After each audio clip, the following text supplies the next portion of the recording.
Hello students, तो आज हम करेंगे अपने चैप्टर 5 जिसका नाम है हैप्पी प्रिंस द के क्वेश्चन आंसर। चलिए तो शुरू करते हैं। Let's get start.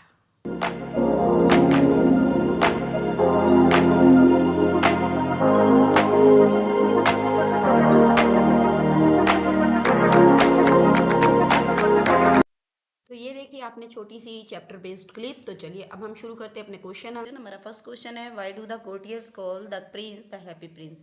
सबसे पहला क्वेश्चन है कि जो कोर्टियर्स थे, कोर्टियर्स होते हैं जो राजा के दरबार में लोग होते हैं, वर्क करते हैं, वो कोर्टियर्स कहलाते हैं, जिन्हें हम हिंदी में दरबारी भी कहते हैं। तो पहला क्वेश्चन पूछा गया है, जो कोर्टियर्स थे वो प्रिंस को हैप्पी प्रिंस क्यों कहते थे। Is he really happy? क्या वो सचमुच में हैप्पी था? What does he see all around him? वो अपने आसपास कब देखता है? ये उस समय की बात पूछ रहा है जबकि वो डेड हो जाता है, और डेड होने के बाद में उसके स्टैचू को एक स्क्वायर पे बहुत ऊंचे जो है वो स्टैब्लिश कर दिया जाता है। उस समय की बात पूछ रहा है, क्या वो सचमुच में हैप्पी होता है? ठीक है ना। What does he see all around him? वो अपने आसपास क्या देखता है? तो इसका आंसर हम इस तरह से लिखेंगे, the courtiers called him happy because he lived in luxury. Courtiers जो है, दरबारी जो है, उसे हैप्पी इसलिए कहते हैं क्योंकि वो हमेशा लग्जरी में जिया होता है, सुख सुविधाओं में जिया होता है। एंड नेवर एक्सपीरियंस सोरो, उसने कभी दुख को अनुभव नहीं किया होता है, कभी उसे कोई दुख नहीं मिला होता है। बट एज अ स्टैचू, मगर जब वो मर जाता है और इसके स्टैचू को एक बड़े से स्क्वायर पे बना दिया जाता है, he sees the misery and poverty of the city.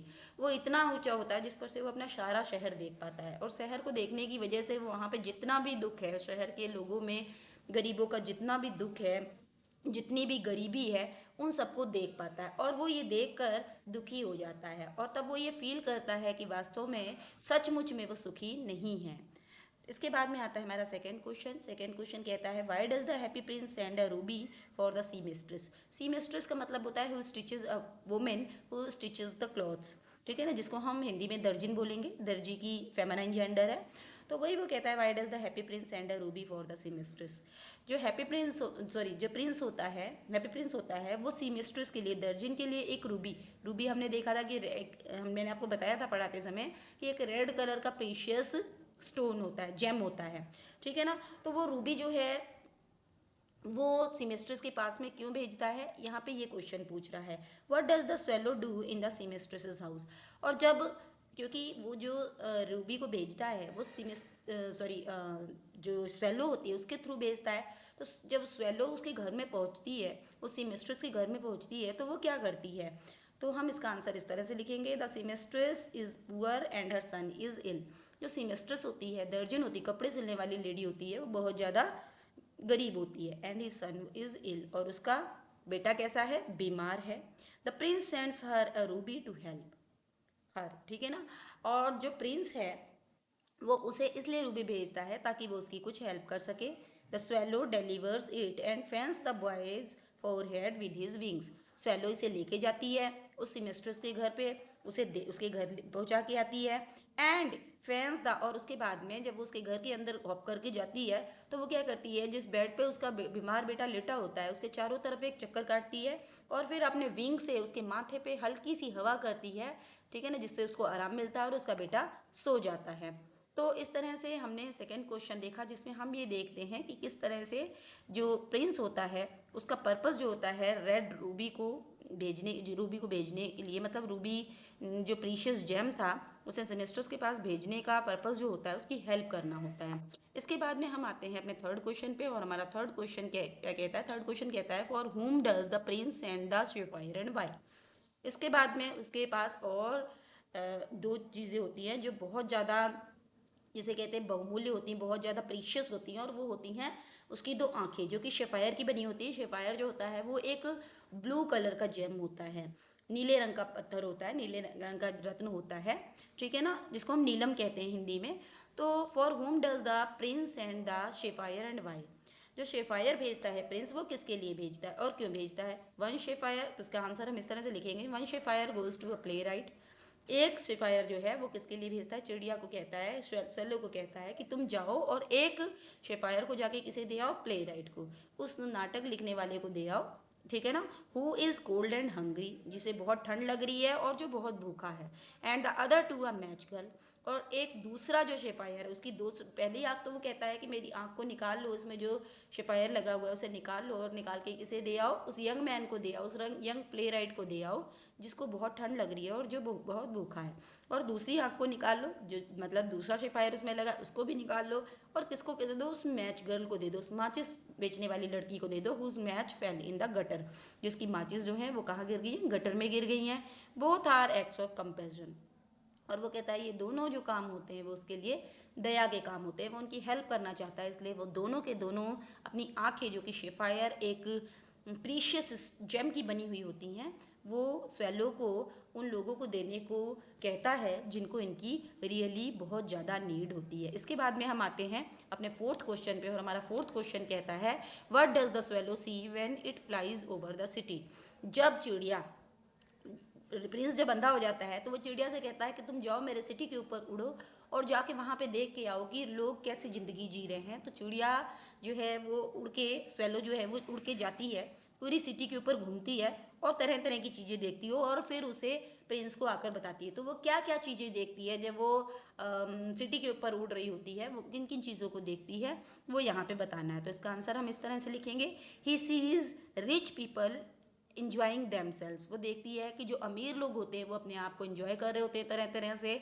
Beggars eight gets, और भिखारी लोग जो होते हैं, जो गरीब लोग होते हैं, भिखारी होते हैं, वो उनके गेटों पर, गेट्स पे बैठे होते हैं। And hungry children wandering the street, और कुछ भूखे बच्चे होते हैं जो कि सड़कों पे भटक रहे होते हैं। इसके इस तरह से हम इस फोर्थ क्वेश्चन का आंसर लिखेंगे।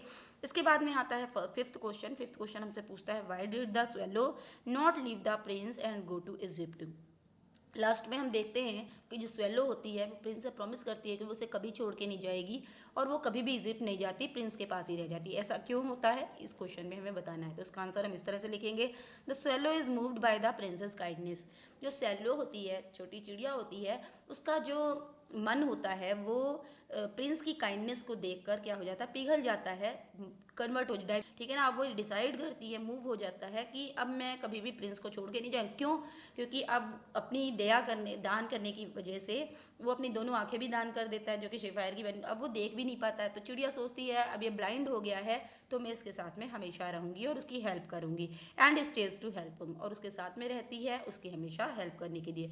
Even as the prince becomes blind, क्योंकि अब प्रिंस जो था वो अंधा हो चुका होता है। इसके बाद में हमारा आता है सिक्स क्वेश्चन। सिक्स क्वेश्चन हमसे पूछ रहा है what are the precious things mentioned in the story, why are they precious. इस स्टोरी में कुछ प्रीशियस थिंग्स का जिक्र किया गया है, वो प्रीशियस थिंग्स कौन सी हैं, ठीक है ना। और वो प्रीशियस थिंग्स, जो प्रीशियस का मतलब होता है बहुमूल्य, जिनकी कीमत बहुत ज़्यादा हो, बहुत ज़्यादा कीमत वाली दो चीज़ों को दिखाया गया है। वो चीज़ें कौन सी थी और वो प्रीशियस क्यों थी, ठीक है ना। तो हम बेशकीमती जिन्हें बोलते हैं वो बेशकीमती क्यों थी, तो इसका आंसर हम इस तरह से लिखेंगे, the leaden heart of the prince. सबसे पहली चीज़ जो बहुत प्रीशियस चीज़ें थी, दो बहुत प्रीशियस चीज़ें थी, उसमें पहली चीज़ जो क्या थी वो क्या थी, leaden heart of the prince. जो प्रिंस का लेड का बना हार्ट था वो थी, और दूसरा क्या था, डेड स्वेलो। डेड स्वेलो मतलब वो मरी हुई चिड़िया। दे आर प्रीशियस, वो दोनों इसलिए कीमती थी बिकॉज दे रिप्रेजेंट लव, क्योंकि वो किस चीज़ का प्रतिनिधित्व करती थी, वो किस चीज़ को रिप्रेजेंट करती थी, लव को। किस चीज़ को दिखाती थी, लव को, प्रेम को, सैक्रिफाइस, त्याग को, और एंड कंपैशन का मतलब दया को, ठीक है ना। वो लोगों, जो प्रिंस का जो लोगों के लिए, चिड़िया का जो प्रिंस के लिए प्यार था, और प्रिंस का जो लोगों के लिए प्यार था, उस वो दिखाती थी, ठीक है ना। और सेक्रीफाइस, क्योंकि जो प्रिंस होता है वो अपनी दोनों आंखों को सेक्रीफाइस कर देता है लोगों की भलाई करने के लिए, और चिड़िया जो है अपने आप को सेक्रीफाइस कर देती है प्रिंस की हेल्प करने के लिए। और उसके बाद में कंपैशन, क्योंकि जो प्रिंस होता है वो अपना सारा गोल्ड, अपनी आंखें, अपने स्वर्ड की हिल्ट में लगा हुआ रूबी दान कर देता है, क्योंकि उसे लोगों से दया होती है। तो इस तरह से हमने सिक्स के सिक्स क्वेश्चंस जो हैं, जो हमारे द हैप्पी प्रिंस की एंड में दिए हुए हैं, वो हमने देखे हैं। आप इसको नोट डाउन करिएगा नोटबुक में, और इसको रिवाइज करिएगा, रीड करिएगा, और इसके अब हम डिस्कस करेंगे इसके वर्ड मीनिंग्स। हम देखते हैं इसके वर्ड मीनिंग्स, और वर्ड मीनिंग्स में हम पहला वर्ड मीनिंग जो देखते हैं वो देखते हैं, वर्ड देखते हैं, वो देखते हैं लग्जरी। और लग्जरी का मतलब क्या होता है, ग्रेट कंफर्ट और एलिगेंस, जिसको हम कहते हैं ऐश्वर्य, विलास या सुख सुविधाओं की सारी चीज़ें। सुख सुविधाएं देने वाली सारी चीज़ें। इसके बाद में सेकेंड वर्ड है सोरो। सोरो का मतलब होता है डीप सैडनेस, दुख। तीसरा वर्ड है एक्सपीरियंस्ड। एक्सपीरियंस्ड का मतलब होता है हैविंग नॉलेज और स्किल फ्रॉम प्रैक्टिस। अनुभवी को बोलते हैं हम एक्सपीरियंस्ड। इसके बाद में आता है सीमेस्ट्रेस। सीमेस्ट्रेस का मतलब होता है ए वुमेन हु सीव्स क्लॉथ्स। एक ऐसी औरत जो कपड़े सिलती है, यानी कि दर्जी की फेमिनाइन जेंडर दर्जन कहलाती है। डेलीवर्स। डेलीवर्स का मतलब होता है ब्रिंग्स और हैंड्स ओवर समथिंग। किसी चीज़ को पहुंचाना या उसका डिस्ट्रीब्यूशन करना, वो कहलाता है डेलीवर्स। सेफायर। सेफायर का मतलब होता है प्रेशियस ब्लू जेमस्टोन। एक नीले रंग का बहुत बहुमूल्य रत्न जो होता है उसको हम शेफायर बोलते हैं, जिसे हम हिंदी में नीलम भी बोलते हैं। Play right. प्ले राइट का मतलब होता है a person who rights play. एक ऐसा पर्सन जो कि प्लेज को लिखता है, नाटककार। कंपेशन का मतलब होता है deep sympathy and desire to help others. ठीक है ना, गहरी हमदर्दी या फिर किसी की हेल्प करने की इच्छा, किसी के अंदर किसी की हेल्प करने की इच्छा होना, उसे हम कहते हैं कंपेशन, जिसे हम बोलते हैं करुणा। इसके बाद में हम आते हैं नेक्स्ट पे, और नेक्स्ट हमारा जो वर्ड है वो है वॉन्डरिंग। वॉन्डरिंग का मतलब होता है moving aimlessly from place to place, इधर उधर बिना किसी उद्देश्य के भटकना, वो कहलाता है हमारा वॉन्डरिंग। काइंडनेस। काइंडनेस का मतलब होता है बीइंग जेंटल एंड केयरिंग। ठीक है ना, किसी के लिए बहुत ज़्यादा केयरिंग होना, बहुत ज़्यादा सज्जन होना, that is known as kindness, जिसको हम हिंदी में कहते हैं दयालुता। प्रीशियस। प्रीशियस का मतलब होता है ग्रेट वैल्यू, बहुत ज़्यादा कीमत का, बहुत कीमती, जिसको हम कहते हैं प्रीशियस। लव का मतलब होता है डीप अफेक्शन और केयर, जिसे हम हिंदी में प्रेम कहते हैं। सेक्रीफाइस का मतलब होता है giving up something for others. ठीक है ना, किसी चीज़ को किसी दूसरे के लिए देना, बलिदान करना। लेडन का मतलब होता है हैवी और डल, शीशा जैसा भारी। लेड होता है जो सब्सटेंस, उसे ही हम लेडन बोलते हैं, उससे बना हुआ लेडन कहलाता है। ब्लाइंड का मतलब होता है अनेबल टू सी, एक ऐसा पर्सन जो देख ना पाए, जिसको हम हिंदी में अंधा बोलते हैं। तो ये थे इसके वर्ड मीनिंग्स। करिए और ध्यान से पढ़िए, समझिए, और हिंदी को समझ के इसे लर्न करने की भी कोशिश करिए। Thank you.